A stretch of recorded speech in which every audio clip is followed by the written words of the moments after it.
Hello my dear students. आज हम इस सीरीज के पार्ट 10 को डिस्कस करने वाले हैं। हम बेसिकली इस सीरीज के अंदर अपनी क्लास 10th के सब्जेक्ट मैथ्स के चैप्टर नंबर 3 को डिस्कस कर रहे हैं और इस वीडियो के अंदर हम 3.1 एक्सरसाइज के 6th और 7th क्वेश्चन को इस वीडियो के अंदर डिस्कस करने वाले हैं। 6th और 7th क्वेश्चन बच्चों बेसिक्स पे ही डिपेंड करते हैं। अब आपके ऊपर डिपेंड करता है कि आपने बेसिक वाली वीडियोस कितने अच्छे से देखी है, कितने अच्छे से समझी है और उसके आधार पर क्वेश्चन सॉल्व किए हैं। अगर आपने उसके आधार पर क्वेश्चन सॉल्व किए होंगे और अच्छे से वीडियोस को देख के समझा होगा तो आपके लिए क्वेश्चंस सिर्फ और सिर्फ एक छोटा सा गेम है। तो आइए हम शुरुआत करते हैं अपने क्वेश्चन नंबर 6 की। Welcome to class with J. चलते हैं नेक्स्ट स्लाइड पे। बेसिकली बच्चों क्वेश्चन नंबर 6 के अंदर क्वेश्चन क्या कहना चाह रहा है, गिवन द लीनियर इक्वेशन, यानी हमें एक इक्वेशन दी हुई है। मैं आपको हिंदी में डायरेक्ट बता देता हूँ क्योंकि क्वेश्चन तो बच्चों आप भी पढ़ सकते हैं। टाइम बचाने के लिए मैं आपको डायरेक्ट हिंदी में ही समझा देता हूँ। हमारे पास एक इक्वेशन दी हुई है और हमें दूसरी इक्वेशन बनानी है। और वो कैसे बनानी है, उसके साथ हमें तीन अलग अलग कंडीशंस दी हुई है, पार्ट फर्स्ट में भी, पार्ट सेकंड में और पार्ट थर्ड में। इन तीनों पार्ट्स में अलग अलग कंडीशन दी हुई है। जैसे पहली वाली कंडीशन है कि ग्राफ कैसा बनना चाहिए, इंटरसेक्टिंग लाइंस आनी चाहिए। तो हमें पता है कि इंटरसेक्टिंग लाइन आती है तो हमारे लिए a1 अपॉन a2 जो होता है नॉट इक्वल टू होता है b1 अपॉन b2 के। तो हमें पता है हमारी फर्स्ट इक्वेशन क्या दी हुई है, 2x plus 3y minus 8 is equals to 0। अब हमें क्या करना है, हमें इस इक्वेशन से रिलेटेड एक ऐसी इक्वेशन बनानी है जिसमें हमारा a1 अपॉन a2 और b1 अपॉन b2 इक्वल ना हो। तो बेसिकली मैं क्या करूँगा, यहाँ बना दूंगा 3x plus 5y minus 3 is equals to 0। अब हम यहाँ चेक करेंगे, a1 हमारा क्या हो जाएगा 2, a2 क्या हो जाएगा 3। ऐसे ही हमारा a1 अपॉन a2, ऐसे ही हमारा b1 अपॉन b2 जो होगा क्या होगा 3 अपॉन 5। ये 3 अपॉन 5। क्या हमारा यहाँ से a1 अपॉन a2 जो है नॉट इक्वल है b1 अपॉन b2? तो आप बच्चों सब के सब चेक करोगे तो देखोगे हाँ, रियल में ये दोनों इक्वल नहीं है। तो हमारी ये कंडीशन जो है यहाँ अप्लाई हो रही है। तो हमारी दूसरी इक्वेशन क्या होगी, 3x plus 5y minus 3 is equal to 0। I hope बच्चों आपको ये इक्वेशन बनाना आ गई होगी। इसी के साथ हमारा पार्ट फर्स्ट जो है क्वेश्चन नंबर 6 का कंप्लीट हुआ। अगर आपको बच्चों पार्ट फर्स्ट में कहीं भी छोटा सा भी डाउट रह गया हो तो आप कमेंट बॉक्स में टाइप करके ज़रूर अपना डाउट बताएं। और आप डाउट बताओगे तो मैं ज़रूर एक छोटा वीडियो बना करके और पोस्ट करूंगा जिसमें आपके डाउट को मैं क्लियर कर दूंगा। तो चलते हैं क्वेश्चन नंबर 6 के पार्ट 2 की तरफ। क्वेश्चन नंबर 6 के पार्ट 2 के अंदर लाइंस कैसी होनी चाहिए, पैरेलल लाइंस होनी चाहिए। तो पैरेलल लाइंस कब आती है, जब हमारा a1 अपॉन a2 इक्वल होता है b1 अपॉन b2 के, बट नॉट इक्वल होता है c1 अपॉन c2 के। तो सबसे पहले वही जो पार्ट फर्स्ट में किया था हमने, पहले फर्स्ट वाली इक्वेशन लिखो। अब सेकंड वाली इक्वेशन बनाने के लिए हमें पता है कि हम यहाँ पे रख देते हैं 4x और प्लस में रख देते हैं 6y इज इक्वल्स टू, नहीं sorry, minus 3 is equals to 0। अब आप लोग देख पाओगे यहाँ पे a1 अपॉन a2 जो होगा 2 अपॉन 4 होगा जो कट करके बन जाएगा 1 अपॉन 2। इसी के साथ b1 अपॉन b2 जो होगा 3 अपॉन 6 होगा, कट करके ये भी 1 अपॉन 2 बन जाएगा। और c1 अपॉन c2 जो है 8 अपॉन 3 होगा, दोनों माइनस माइनस माइनस कट के 8/3 बच जाएगा। अब कंपेयर करेंगे तो हमारा A1/A2 जो है B1/B2 के इक्वल होगा और नॉट इक्वल होगा C1/C2 के। बेसिकली बच्चों हमें इक्वेशन मन से बनानी है और हमारे पास कंडीशंस गिवन है, तो हमें इक्वेशन बनाने में कोई भी दिक्कत नहीं आनी चाहिए, क्योंकि हमें बस ये करना है कि इनका रेशियो इनके रेशियो के बराबर हो और इन दोनों के रेशियो के बराबर ना हो। बस इतनी सी चीज का ध्यान रखना है। ये दो तीन चीजें अगर हम ध्यान में रख लेंगे तो हमारा क्वेश्चन कंप्लीट हो जाएगा। इसी के साथ हमारा पार्ट सेकंड भी हंसते हंसते कंप्लीट हो गया, एज ए गेम कंप्लीट हो गया। आई होप आपको ये पार्ट सेकंड भी समझ में आया होगा। अगर इसमें भी आपको कोई डाउट रह जाता है तो कमेंट बॉक्स में कमेंट करके आप मुझसे पूछ सकते हैं। चलिए चलते हैं पार्ट 3 की तरफ। क्वेश्चन नंबर 6 के पार्ट 3 के अंदर बच्चों हमारी कैसी होनी चाहिए लाइंस, कोइंसिडेंट्स होनी चाहिए। हमें पता है कि इस वाली कंडीशन के लिए हमारा A1/A2 जो है B1/B2 के इक्वल होता है, साथ ही साथ C1/C2 के भी इक्वल होता है।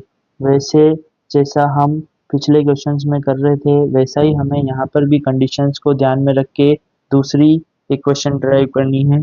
तो सबसे पहले हम अपनी फर्स्ट इक्वेशन लिख लेंगे यहाँ पे 2x + 3y - 8 = 0। अब यहाँ पे हमें तीनों इक्वल रखने हैं, तो 4x + 6y - 16 = 0। A1/A2 जो है 2/4, सॉरी 3 लिख दिया मैंने गलती से, 4 1/2 हो जाएगा कट करके।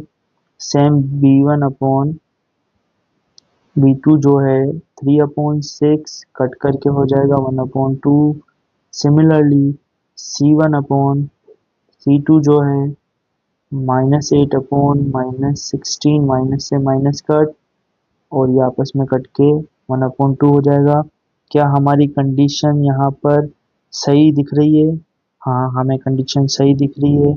अगर कंडीशन सही है तो हमारी इक्वेशन भी सही है। आई होप आपको पार्ट 3 भी समझ में आया होगा। इसी के साथ हमारा पार्ट 3 भी कंप्लीट हो गया। हमें पता भी नहीं चला, हमने क्वेश्चन 6 को पूरा सॉल्व कर लिया है बच्चों। अगर आपको कहीं भी डाउट रहता है तो आप मुझे कमेंट बॉक्स में ज़रूर बताएं। मैं बार बार यही कहता हूँ बच्चों, अगर आपका एक भी डाउट रह जाता है तो 100/100 से आपकी दूरियां बढ़ने लगती है और हमें इन दूरियों को बढ़ने नहीं देना है। इसीलिए कमेंट बॉक्स में अपने कमेंट्स में अपने डाउट्स लिखिए और डाउट्स को क्लियर कीजिए। आई होप आपको क्वेश्चन नंबर 6 पूरा अच्छे से समझ में आया होगा और आप अब क्वेश्चन 6 के जैसे क्वेश्चंस को आसानी से कर पाओगे। इसी के साथ ये हमारा क्वेश्चन 6 समाप्त होता है। अब हम चलते हैं अपने क्वेश्चन नंबर 7 की तरफ। क्वेश्चन नंबर 7 में बेसिकली हमें एक ग्राफ ड्रॉ करना है दी हुई दोनों इक्वेशन का। अब दोनों इक्वेशन का ग्राफ ड्रॉ करेंगे, उसके बाद में हमें कोऑर्डिनेट्स ऑफ ट्राइंगल को भी, मतलब ट्राइंगल के जो तीनों पॉइंट होंगे उनको भी ग्राफ के अंदर लिखना है और इसके साथ साथ हमें जो ट्राइंगल बन रहा है हमारे एक्स एक्सिस के साथ उसको ड्रॉ करना है, यानी कलर करना है, शेड करना है। तो आइए हम इस क्वेश्चन को सॉल्व करते हैं। सबसे पहले आपको पता है ग्राफ बनाने के लिए दोनों इक्वेशंस के लिए हमें एक एक टेबल बनानी होती है। तो हम पहले दो इक्वेशन लिख लेंगे, x - y = -1। Equation number first, इधर लिख लेता हूँ second, 3x + 2y = 12। Equation number 2 नाम दे देते हैं। फर्स्ट वाली इक्वेशन के लिए हम टेबल ड्रॉ करते हैं।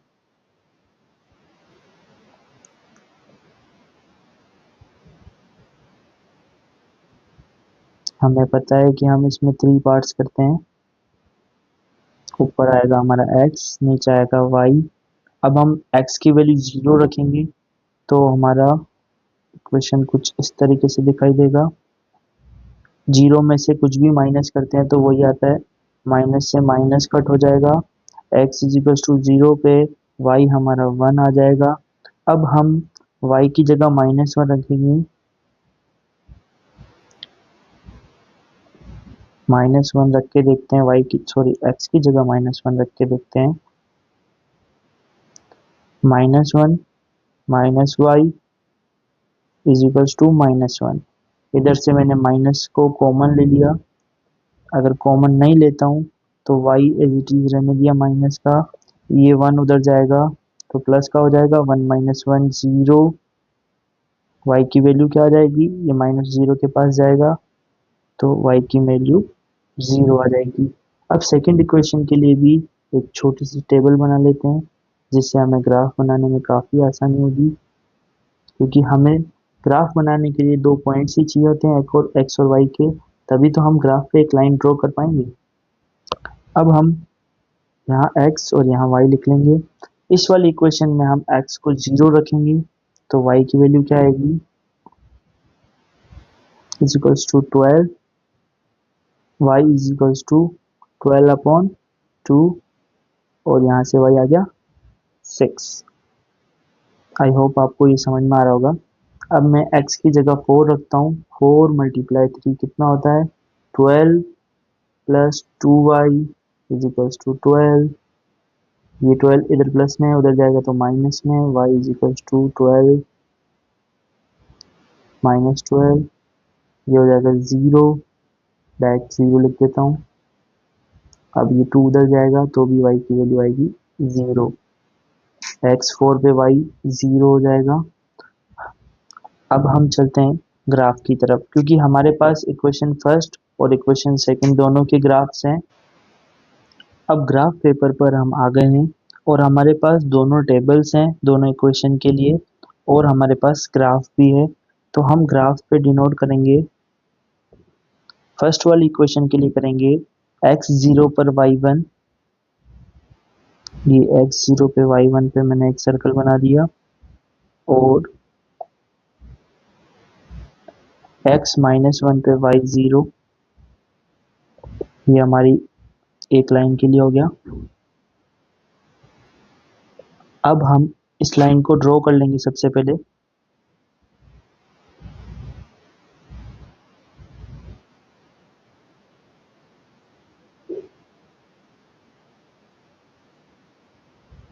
ये हमने इक्वेशन 1 के लिए ग्राफ को ड्रॉ कर दिया। अब हम इक्वेशन 2 के लिए करते हैं।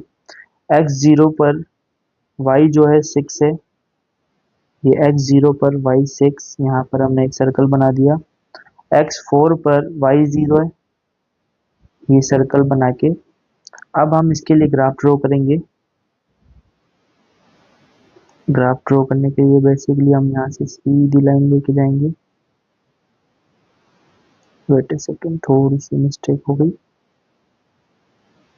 यहाँ से लेके आते हैं लाइन।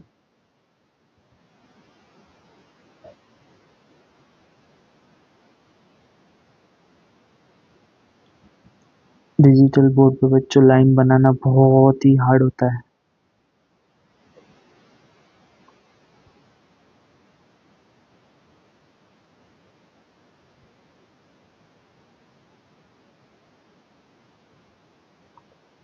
ये हमारी बन गई लाइन। अब हमारे को पता है कि हमें इन पॉइंट्स को भी ड्रॉ करना था, उसमें लिखा हुआ था क्वेश्चन के अंदर, अगर आपने ध्यान से पढ़ा होगा तो हम अपने पॉइंट्स को भी लिख देंगे। अभी ट्रायंगल ये भी बन रहा है, पर हमें एक्स एक्सिस के साथ, यानी जो एक्स एक्सिस पे बन रहा है उसके लिए बोला हुआ है, तो हम एक्स एक्सिस के पॉइंट को ही डिनोट करेंगे, बाकी किसी ट्रायंगल पे ध्यान नहीं देंगे। हम इसको नाम भी दे देंगे A B C. A point के लिए ये होगा, बी पॉइंट के लिए ये होगा 2,3, सी पॉइंट के लिए होगा 4,0। आई होप आपको ग्राफ बनाना आ गया होगा। अब बोला हुआ है कि जो आप ग्राफ बना रहे हो उसको शेड भी करना है, तो हम बेसिकली पेंसिल से शेड कर देंगे इस ग्राफ को।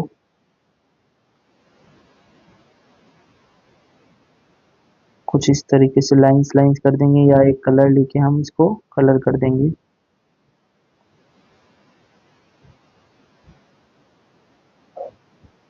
आप नोटबुक में करोगे तो आपका बहुत अच्छा होगा, हम स्मार्ट बोर्ड पे कर रहे हैं तो थोड़ी सी दिक्कत आती है।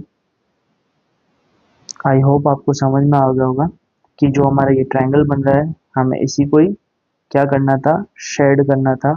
आई होप आपको ये क्वेश्चन नंबर 6 के 3 पार्ट और क्वेश्चन नंबर 7 अच्छे से समझ में आया होगा। अगर आपको कोई भी डाउट रह जाता है तो बच्चों मैं हर क्वेश्चन के अंदर बोलता हूँ कि कमेंट बॉक्स में आप मुझे कमेंट कीजिए, मैं आपके सारे डाउट्स के ऊपर एक पर्टिकुलर वीडियोस बनाकर भी आपको समझा दूंगा। और इसी के साथ अगर आपको हमारा ये वीडियो अच्छा लगा हो तो इस वीडियो को लाइक करके हमें आप मोटिवेशन दे सकते हो, क्योंकि आपका एक लाइक हमें इतना मोटिवेशन देता है और वीडियोस बनाने के लिए और मेहनत करने के लिए कि हमें ऐसा लगता है कि हमारी वीडियोस देख करके खूब सारे बच्चे सीख रहे हैं और सीखने के साथ साथ हमसे कुछ नया उनको मिल रहा है। तो हम क्या करते हैं और मेहनत करते हैं और नई चीज़ दिखाने के लिए कोशिश करते हैं। अब इस क्वेश्चन के लास्ट में एक चीज़ मैं लिखना भूल गया था जो मैं आपको बता देता हूँ। Of triangle,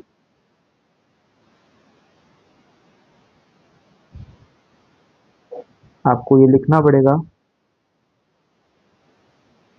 -1.02,